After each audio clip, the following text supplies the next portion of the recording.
예측이 안 되는 학교예요. 1, 2등급을 가르려는 문항은요 되게 많이 나왔습니다. 설령 1학년 때 1등급이 나온다라고 할지라도 그게 우리 아이의 진짜 수학 실력이라고 생각을 하시면 위험할 수도 있습니다. 네, 안녕하세요. 수지이과학원에서 수학을 가르치고 있는 이경규입니다. 성목고등학교가 최상위권 학생들은 굉장히 잘합니다. 성목고등학교가 바뀐 지점이 지금 고3부터 저는 성목고가 최상위권이 확 바뀌었다고 생각을 해요. 제가 여기 개원 멤버거든요. 수지이과학원 개원 멤버인데 현재 고3을 제외하고는 성목고 학생들 딱 2명 가르쳤었거든요. 왜냐? 성목고 학생들이 와서 전교 1등이라는 학생이 와서 어렵다고 나갔어요. 네. 근데 지금 3학년부터는 그렇지 않거든요. 학생들이 잘해요. 그래서 실제로 성목고 학생들이 저희 반에서 1, 2등을 하는 경우도 굉장히 많고요. 그래서 지금 현재 고3은 성목고등학교의 전교권 학생들의 대부분의 수업을 듣고 있고요. 고2도 상당수 많이 듣고 있습니다. 성목고가 정말 많이 바뀐 학교고 이제 제 수업을 듣는 학생 수에서도 홍천고 다음으로 많은 게 성복고등학교 학생들입니다. 성복고의 어떤 최상위권 학생들 같은 경우에는 무언가 변화가 일어나고 있다라고 보는 게 좋은데 안타깝게도 학교가 그만큼 따라가는지는 잘 모르겠습니다. 그러니까 왜냐면 시험지 구조가 확실히 2학년 때는 좀 안전합니다. 그러니까 뭐냐면 잘하는 학생이 1등급을 받고 어떠한 위험 요소가 별로 없습니다. 자, 현재까지 저희가 갖고 있는 데이터는 구교육과정의 1등급과 이제 9등급 제도 있잖아요. 그것밖에 없기 때문에 일단은 제가 지금부터 이야기 드리는 1등급, 2등급 이거는 그냥 9등급제에서의 1등급, 2등급이라고 이야기를 드리겠습니다. 1등급을 맞는 데에 있어서 1학년은 사실은 조금 위험 요소가 꽤 있는 학교 중에 하나였습니다. 그러니까 뭐냐면 중간 하나, 기말 하나 틀려야 안전하게 1등급이 나오는 학교입니다. 그러니까 그만큼 사실 시험 난이도는 솔직히 좀 많이 쉽습니다. 그러니까 여태까지 데이터를 보면 주로 어떤 방향으로 흘러갔냐면 객관식은 좀 굉장히 쉽게 내고요. 그리고 나서 서술형 2문제 정도는 시중 문제집에서 조금 출제되는 경향이 있었습니다. 그래서 특히 그게 2년 전에, 작년이 아니라 2년 전에는 그 부분이 굉장히 좀 심했습니다. 그래서 저희 이제 수업을 들었던 지금 이제 현재로서는 고3 학생들이죠. 고3 학생들 같은 경우에는 그때 어떻게 했냐면 심지어 오히려 시중 문제집만 풀었어요. 성목고 친구들 같은 경우에는. 왜냐면 객관식은 솔직히 좀 틀리기가 어려웠고 서술형에서 이제 저희가 흔히 말하는 뭐 1등급 수학이라든지 고쟁이라든지 그런 데서 많이 출제되는 모습을 보였습니다. 근데 이제 작년부터는 그래도 좀 많이 바뀌어 가고 있습니다. 성목고가 2년 전에 좀 심각했어요. 왜냐면 학교 프린트도 안 줬어요. 학교 프린트도 안 주고 3년 전까지 가보면 원래 학교 프린트 되게 많이 출제됐거든요. 교육청 문제도 되게 많이 나왔었어요. 근데 2년 전에 갑자기 교육청 문제를 한 문제도 출제를 하지 않는 거예요. 지금 혹시 좀 느낌을 잡으셨을까요? 예측이 안 되는 학교예요. 그러니까 저희가 간담회를 하는 이유는 과거를 반추해서 올해 어떻게 나올지 예측하는 곳이잖아요. 근데 작년 것만 보고 이야기를 하면 이야기하기가 참 편해요. 작년 거 이렇게 나왔으니까 올해 이렇게 나올 것이다. 근데 2년 전 것까지 그리고 또 3년 전 것까지의 데이터를 보면 3년 전에는 교육청이 엄청 많이 나왔거든요. 근데 2년 전에는 교육청이 거의 안 나오다시피 하고 1학년 때는 또 다시 나왔어요. 그리고 학교 프린트도 나름 유의미하게 나오고요. 참 독특한 학교인 게 학교 이렇게 칠판에 학교쌤들이 이제 문제를 이제 써주세요. 뭐 이런 문제다. 그러면 그 문제들이 EBS 문제들이거든요. 그러면 저는 당연히 학교 시험에 EBS가 나오나 보다 해서 준비를 시키죠. EBS가 한 문제도 안 나와요. 그러니까 이게 사람이 미치는 거예요. 나는 학교에서 EBS를 출제할 줄 알고 변형 문제까지 다 만들어줬어요. 근데 안 내요. 엉뚱한 거를 내요. 그리고 생각보다 시험 문제가 쉽기도 하고요. 근데 다행히도 1학년을 안전하게 잘 넘어가면 2학년 때부터는 시험 난이도가 꽤 높아집니다. 갑자기. 그래서 학생들이 쓰러지죠. 그러니까 뭔 소리냐면 1학년 때는 사실은 만약 이 경향이 유지가 된다고 하면 실수를 하냐 안 하냐의 싸움입니다. 수학 실력의 이슈가 아니라 솔직하게.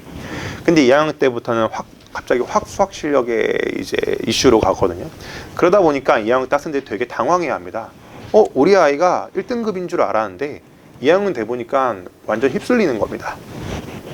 그래서 그러한 이슈가 가장 많이 발생하는 학교가 성북고등학교다라고 생각을 하시면 될 것 같아요. 그래서 설령 1학년 때 1등급이 나온다라고 할지라도 그게 우리 아이의 진짜 수학 실력이라고 생각을 하시면 위험할 수도 있습니다. 네, 그래서 실제로 1학년 때까지 1등급 나왔다가 2학년 1학기 때 갑자기 3, 4등급 나와가지고 2학년 2학기 때 이제 여름방학 때부터 시작을 해서 겨우겨우 회복한 친구들도 있고요. 제 수업을 듣는 학생들 중에서 어찌됐든 간에 어떤 1학년 때 성북고에서 학습을 한다라고 할지라도 경향이 유지된다라고 가정을 한다면 학교 시험지와 난이도와 상관없이 학습을 하려는 태도는 반드시 필요하다라고 이야기를 드리고 싶고 1학기 중간고사가 어떻게 나올지는 아무도 모릅니다. 옆에 있는 이웃 신봉고가 갑자기 작년부터 확 어려워졌거든요. 성북고도 충분히 그렇게 될 수 있죠. 그러니까 학생들이 분명히 좋은 학생들이 성북고에 많이 가고 있습니다. 제가 그 부분을 현재 고3부터 느끼기 시작을 했어요. 분명한 거는 이게 제가 하는 이야기가 아니라 성북고 친구들이 분명히 이야기를 해요, 저한테. 저희 학교가 극체상위권은 굉장히 잘하지만 확실히 중간층은 없는 것 같아요 라는 이야기를 학생들이 확실히 이야기하기는 합니다. 근데 저는 갈수록 성북고의 어떤 이런 중간 계층도 갈수록 쌓여갈 거다라고 저는 생각을 하고 있습니다. 분명히 바뀌어가고 있는 과정이고요. 일단은 저는 1학기 중간고사는 그래서 조금 과하게 준비했으면 좋겠어요. 그러니까 어떤 경향으로 나올지 함부로 아무도 예측을 하면 안 된다고 저는 생각을 합니다. 과하게 준비를 하되 작년 기준으로 봤을 때 분명히 학교 프린트에서 유의미하게 나왔다라고 보는 것도 맞는 것 같아요. 근데 2년 전에는 시중 문제집에서 갑자기 뜬금없이 많이 나왔다라고 이야기를 드렸죠. 근데 이게 개정교육에서 또 의미가 있거든요. 왜 그러냐면 제가 이제 강사한 이제 10년이 넘었습니다. 되게 오래된 강사입니다, 사실은. 그러다 보니까 개정교육 이런 것도 좀 경험을 해본 적이 있는데 개정교육 되었을 때 가장 큰 특징은 시중문제집에서 되게 많이 출제가 됩니다. 그러니까 왜 그런 이슈가 발생이 되냐면 그러니까 이건 어떤 맥락을 이해해 보시면 돼요. 학교 선생님들이 출제할 때 가장 부담스러운 부분은요, 다른 학교에서 시험이 너무 많이 나왔다든지 혹은 우리 학교에서 이미 출제된 문항들 같은 경우에는 부담스러워하는 경향이 있어요. 근데 개정이 되면요, 시중 문제집들에 있는 문항이 다 바뀌어 갑니다. 다 바뀌죠.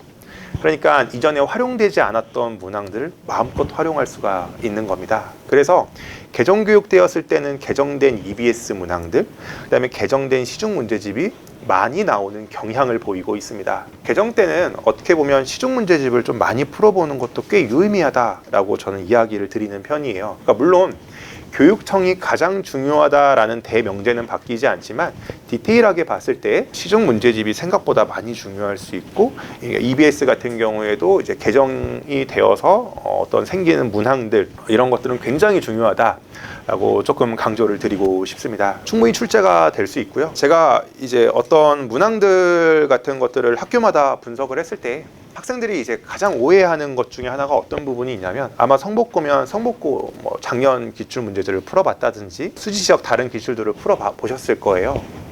안 풀어봤다면 학기 중에 풀면 되죠.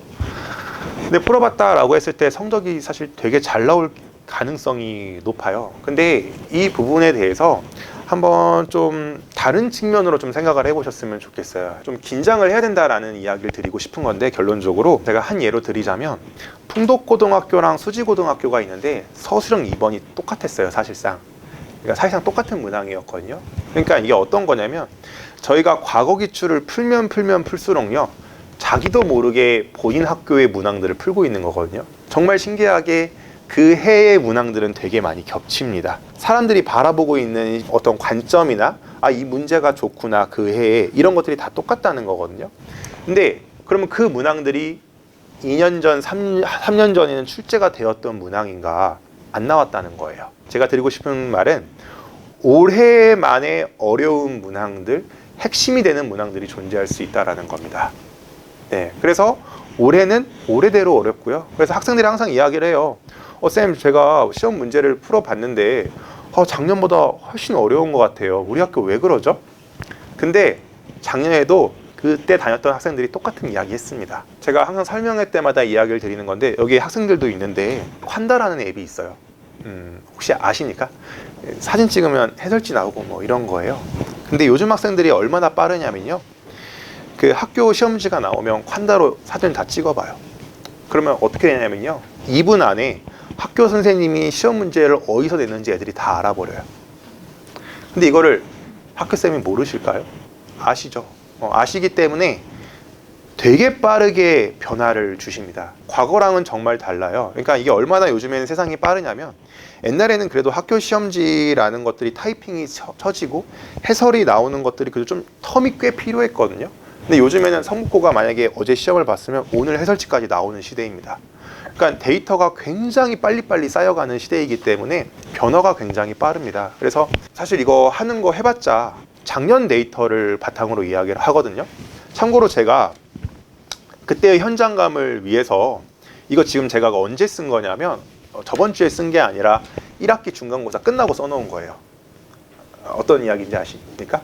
1학기 중간고사 끝나고 작년 1학기 중간고사 써놓고 제가 나름대로 다 정리해 놓은 자료들이에요. 그래서 얘네가 이렇게 출제가 되는구나. 왜냐면 저도 그때만의 감정이라고 해야 될까요? 논리가 있을 거 아니에요. 그래서 제가 써놓은 거예요. 분명한 점은 저희가 써놨죠. 객관식 맨 마지막 두 문항을 제외하고는 어렵지 않았기 때문에 충분한 시간이 남았으리라 생각한다.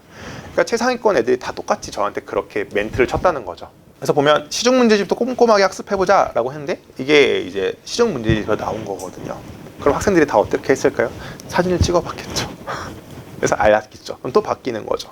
그래서 예를 들어서 2년 전 성북고, 그 다음에 작년에는 현암고등학교가 1학기 때 시중 문제집이 똑같이 나온 적이 있어요. 그리고 나서 2학기 때 학교쌤이 시중 문제집을 바꿔버리셨죠. 애들이 다 안다라는 걸 인지를 하고 계시거든요. 그렇기 때문에 과거형으로 이렇게 이야기하는 건 되게 쉬워요. 학교 시험이 이렇게 여기서 나왔다, 여기서 공부해라. 근데 바뀌면 어떻게 할 건데요? 그렇죠? 그래서 어떠한 어느 정도는 각 문제집에서 학교 시험에 나올 만한 문항들, 이런 것들을 따로 모아서 정리해 둘 필요가 있어요. 근데 그럼 양이 너무 많죠, 어머님들. 너무 많잖아요. 제가 팁 아닌 팁을 드리자면, 만약에 블랙라벨에서 학교 시험에서 낸다고 어머니들 가정을 해볼게요. 레벨 2에서 나올까요? 아예 안 나와요. 레벨 3밖에 안 나와요. 근데 학생들이 가장 큰 문제는 레벨 2 풀면서 동그라미 치면서 하하호호해요. 블랙라벨 풀고 틀린 문항이 없어요. 레벨 3 풀면 다 틀리면서. 학교 시험은 레벨 3에서밖에 안 나오는데. 1등급 수학 문제집이 나온다고 해볼게요. 스텝 2에서 아예 안 나와요. 레벨 3밖에 안 나옵니다. 어떤 이야기인지 아시겠나요? 자꾸 이제 본인들이 성적이 잘 나오고 싶다고 해서 그 논리 체계는 저도 다 이해를 해요. 어떤 뭔가 중간 단계의 문항들을 많이 풀어가지고 그게 뭔가 쌓여서 이렇게 성적이 오를 것 같은 그런 느낌이 있잖아요. 근데 저희의 인생도 그렇고요, 성적도 그렇고요, 다 계단식이에요. 다 계단식이기 때문에 어떤 높은 곳을 가고 싶으면요, 그 어려운 문제를 많이 풀어보는 게 되게 중요합니다, 결국에는. 그러니까 맨날 센 풀고요, 맨날 마플 교과서 풀고요, 맨날 거기 안에서만 놀고 있어요. RPM 풀고요. 그러면서 2회독, 3회독 했대요. 그거는 아니에요. 본인이 공부를 하고 있는데 틀린 게 많아야 돼요. 그게 이제 자기 공부다라고 생각을 하셔야 되거든요. 물론 극치상위권이 되면 다릅니다. 극치상위권이 되면 다르죠. 어떤 문제집을 풀더라도 맞은 게 많겠죠. 근데 그런 친구들을 제외하고는 내가 어떠한 걸 공부를 했을 때 틀린 게 많고, 그 다음에 내가 배워야 될 게 많은 것, 이런 것들이 핵심이다라고 이야기를 드리고 싶어요. 가장 중요한 거, 3학년 되었을 때 그때 어떻게 내가 이걸 대처할 것인지에 대한 고민도 해보셔야 되고, 제가 이번에 저한테 조금 관심 있는 어머님들 아시겠지만, 제가 수지 2강에 와서 거의 처음으로 선행을 빨리 달려봤어요, 이번에. 그래서 학생들이 너무 힘들어하는 것 같기는 해요. 너무 힘들어하는 것 같기는 한데, 제가 이렇게 한 데는 변화에 좀 따라가고자 함이었거든요. 그 기하랑 그 미적분 2죠. 그게 이제 등급이 밝혀지죠. 그러다 보면 이게 제가 좀 고민이 되는 거는, 수능이 들어가지 않죠. 수능이 이제 대수, 그 다음에 확통은 들어가지만, 그러면 이게 내신과 수능이 투 트랙이 될 수가 있어요. 내신은 내신대로, 수능은 수능대로. 그러면 오히려 최상위권은 죽을 수도 있어요, 공부하다가. 나는 수능 공부를 해야 되는데 최저를 맞추려면, 근데 미적하고 기하를 해야 돼요. 진짜 너무 힘들 수도 있거든요. 상황에 따라서. 이게 학교가 어떤 결정을 할지는 모르겠습니다만 그래서 3학년 때 확통을 하는 학교가 있는 것 같고요. 제가 알고 있기로는 성복권 2학년 때 확통을 하는 걸로 알고 있습니다. 근데 이게 참 정답이 없는 게요. 그러니까 저희가 이제 재수를 할 일은 없겠지만 학생들이 믿습니다. 그러니까 저희가 이제 미적분과 확통이 있다라고 가정을 해보면 재수를 했다라고 했을 때 미적분 학생들이 성적이 더 많이 오를까요? 확통 학생들이 더 많이 오를까요? 그러니까 딱 미적분 자체, 확통 자체만 봤을 때 확통이 훨씬 많이 오릅니다. 미적분은요 아예 안 오르는 수준입니다. 왜냐? 미적분은요, 제가 말하는 미적분은 구교육 과정입니다. 오해하시면 안 됩니다. 재능의 영역입니다. 그건 재능의 영역이기 때문에 한다고 잘 이렇게 많이 오르지 않습니다. 근데 확통은요 1년 정도 겪으면 확실히 실력이 많이 오릅니다. 그러니까 재수했을 때 성적이 많이 오르는 거 의외로 확통이거든요. 그런 측면에서 바라봤을 때 성복고가 2학년 때 확통을 선택하는 거는 저는 잘한 거라고 저는 사실 생각하고 있어요. 그런 학교가 2개 학교가 있거든요. 성복고와 홍천고입니다. 그래서 요즘 확실히 빛나는 학교는 다르구나, 갈수록 발전하고 있는 학교는 다르구나 라고 생각이 들고요. 이 부분은 저는 솔직히 잘하고 있다라고 생각을 해요. 어떤 이런 학습을 하는 데 있어서 어머님들도 이제 좀 선행 같은 걸 조금 신경을 이제는 써야 되는 시대가 되지 않을까 싶어요. 그러니까 혹시 어머니들 기하에서 무언가가 추가되었다라는 소문 들으셨죠? 무언가가 추가가 되었다는 것만 아시면 돼요. 근데 그 추가가 되었다는 게 뭐냐면 기하 벡터를 과거에 가장 어렵게 만들었던 부분입니다. 학생들을 괴롭혔던 부분이거든요. 근데 그거에 내신 대비를 하게 되면요 정말 힘들 겁니다. 그런 부분도 고민을 해보셔야 돼요. 항상 제가 미리 이야기를 드리는데 고등학교 수학이 어려운 이유는 문제가 어려워서 어려운 겁니다. 항상 고난이도 문제를 좀 꼼꼼하게 풀고 많이 풀어봄으로써 그 경험을 늘리는 게 가장 중요하다라는 이야기를 드리고 싶습니다. 어떤 특별한 자체 제작 문항이나 아이디어는 요구가 되지는 않는데요. 참고로 이 문항도 시중 문제집 문항이었습니다. 조금 느낌이 잡히셨으면 좋겠거든요. 그러니까 교육청 문제는요 그렇게 어려운 게 많이 출제되지 않습니다. 네. 여태까지 출제된 걸 보면 2년 동안 보면 1, 2등급을 가르려는 문항은요 시중 문제집에서 되게 많이 나왔습니다. 네, 그래서 시중 문제집을 꼼꼼하게, 그러니까 작년 걸 기준으로 하고 또 그 전년도 걸 바탕으로 한다고 한다면 좀 시중 문제집을 꼼꼼하게 학습할 필요는 있다. 그래서 이게 좀 성복고의 포인트다라고 이야기를 드릴 수가 있을 것 같아요. 사실 대부분의 학교에서는 저는 어떻게 이야기를 드리냐면 교육청이 핵심이다라는 이야기를 되게 많이 해요. 근데 상대적으로 성복고는 시중 문제집도 꽤 중요하다라는 이야기를 드리고 싶습니다. 네. 제 목표입니다. 그래서 제 목표는 항상 자료가 어떠한 컨텐츠가 아니라 솔루션이 되는 것을 원합니다. 시험 막판이 되면 학교 프린트에 대한 변형 문항뿐만 아니라 거기에 맞는 테스트지까지 전부 다 제공을 하고 있거든요. 학생들에게 결국 어떤 솔루션이 되기를 바라는 마음이고요. 또 뒤에 설명하실 분들이 있어서 오늘 저는 여기까지만 하도록 하겠습니다. 네, 감사합니다.